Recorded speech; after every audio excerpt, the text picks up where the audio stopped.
Assalamualaikum warahmatullahi wabarakatuh. Sebelum kita mulai kisah yang penuh hikmah ini, mari kita bersholawat kepada Nabi Muhammad SAW, agar kita diberikan panjang umur yang barokah. Jangan lupa subscribe dan berkomentar di bawah, karena subscribe dan komentar Anda sangat berarti bagi kami. Mari kita mulai kisahnya. Andi adalah seorang anggota polisi muda yang tengah berada di puncak awal karirnya. Usianya baru menginjak 27 tahun, tapi prestasinya sudah mengantarkannya pada posisi yang cukup dihormati di lingkungan polsek tempat ia bertugas. Orang-orang mengenalnya sebagai sosok yang disiplin, cerdas, dan punya semangat tinggi dalam menegakkan hukum. Seragamnya selalu rapi, sepatunya mengilap, dan caranya berbicara mencerminkan wibawa. Tapi tak ada yang tahu, di balik ketegasannya itu, Andi menyimpan satu rahasia besar yang tak pernah ia ceritakan pada siapapun. Bukan tentang kasus atau operasi khusus, melainkan tentang seorang perempuan, dan kesalahan yang perlahan berubah menjadi tragedi. Yuni adalah nama perempuan itu. Seorang gadis biasa dari keluarga sederhana yang tinggal di ujung gang sempit di kawasan padat penduduk.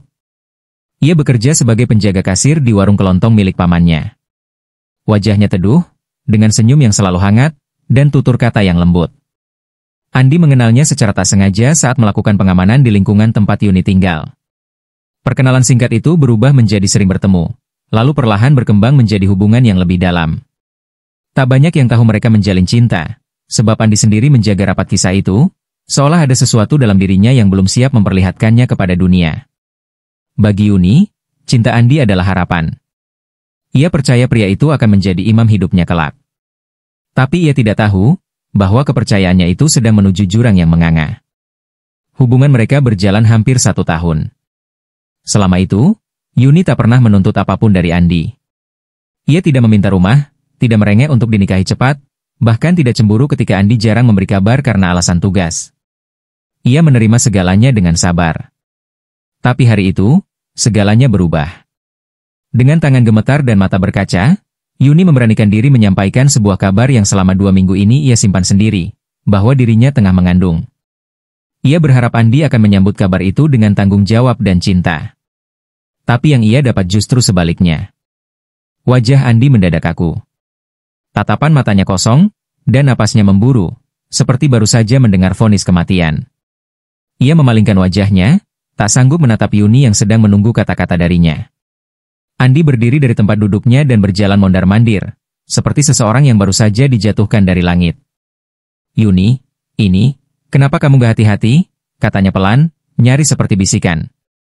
Yuni terdiam. Ia tidak menjawab, hanya menunduk. Ia tahu kata-kata itu bukan pertanyaan, melainkan bentuk kekesalan.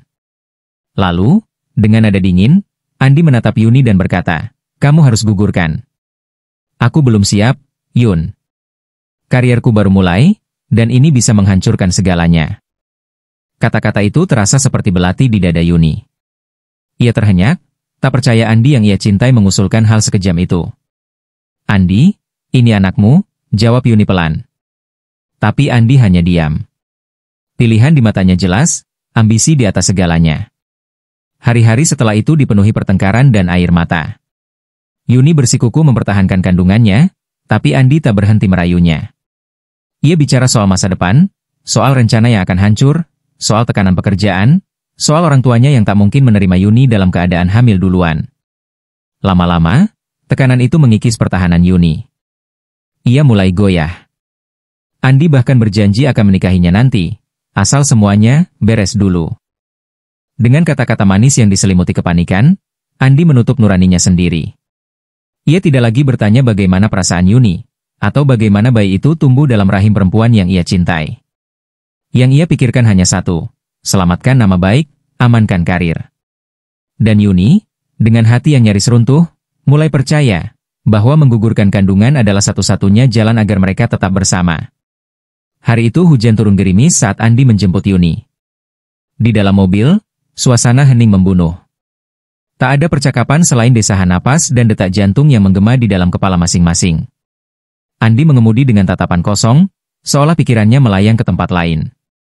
Sementara Yuni menatap keluar jendela, memandangi tetesan air hujan yang membentuk garis di kaca, seperti jejak air matanya sendiri.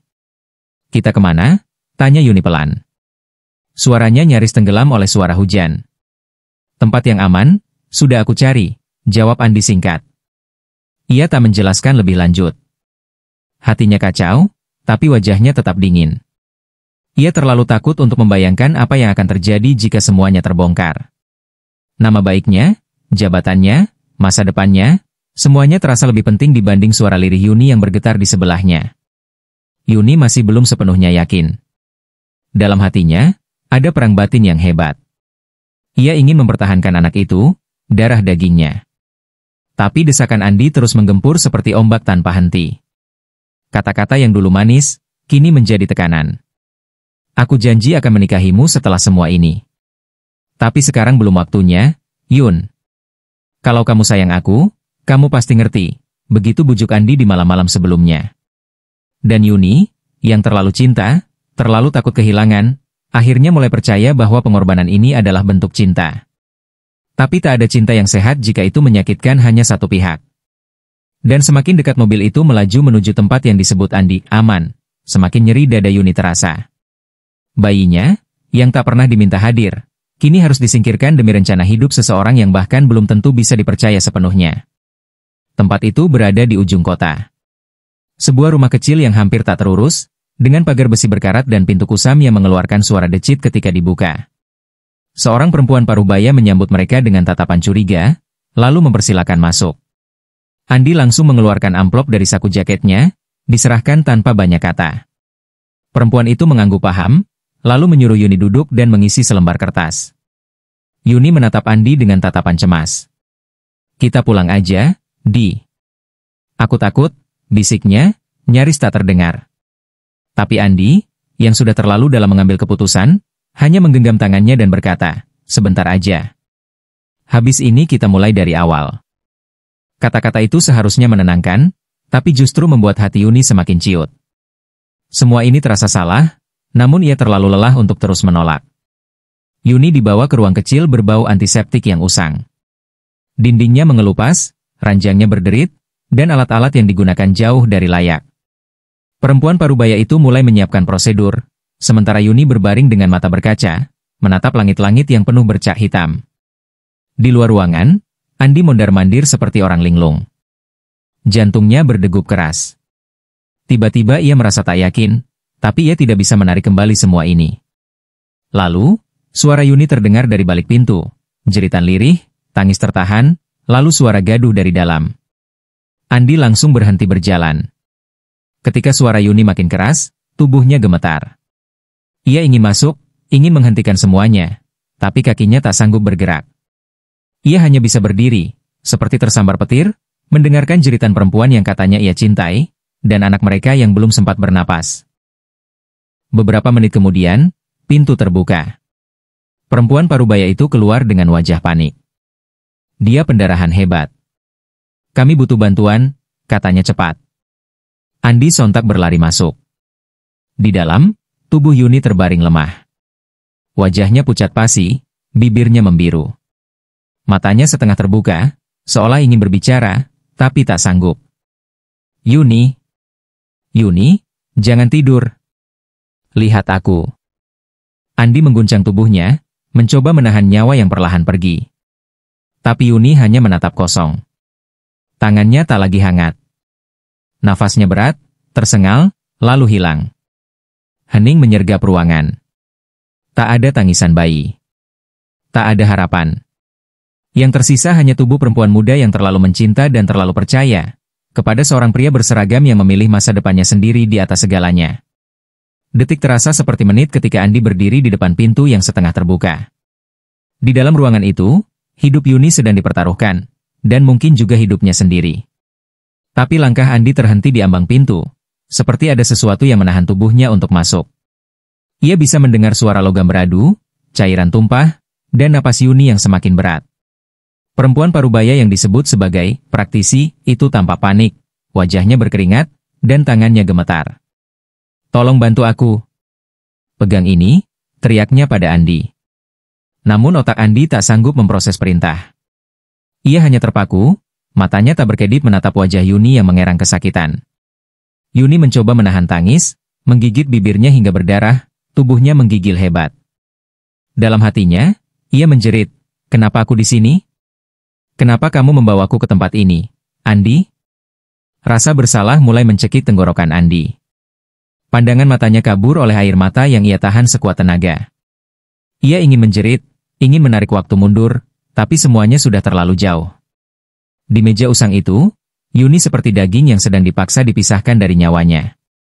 Tubuhnya kehilangan banyak darah, selimut tipis yang menutupi perutnya perlahan berubah warna. Ini salah, ini salah. Bisik Andi pada dirinya sendiri, berkali-kali, seolah ingin membatalkan kenyataan yang tengah terjadi. Tapi kenyataan tak bisa ditawar. Ia telah memilih jalan ini.